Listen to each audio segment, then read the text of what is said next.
When the project began, we had to look at what we were doing in the current situation, what was valuable, and really what was not adding value. What we did was we mapped out the process on each of the team and looking at it. So each of the team, I think we discovered a lot of areas where we could improve. That was just amazing. On the PAT team, the pre-admit team, we realized after talking to patients that patients were being interviewed by 3 different people and being asked the same questions.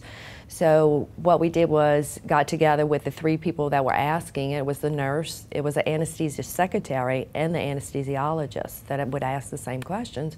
So we condensed those assessments. First of all, there was just a role definition.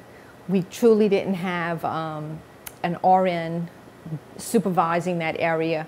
We had more of a secretarial type job there, and so we were having to speak with the patient twice with anesthesia, once on the pre-op interview and then again on admission, which was very frustrating to our anesthesiologist that the patient wasn't prepared, yet a secretary was not somebody skilled to do an assessment.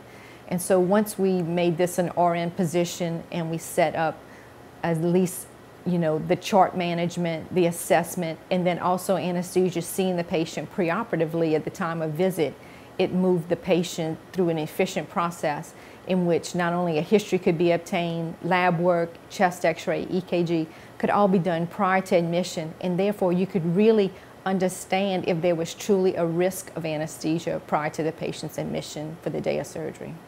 And another thing that we did create with the PAT team was a packet of information for the patient.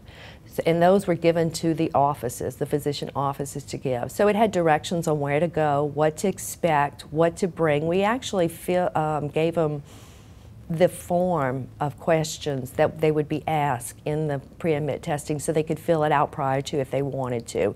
And that has really helped because then the nurse can go through it a lot quicker. So we did make a lot of changes, and they were quick changes and they were very successful.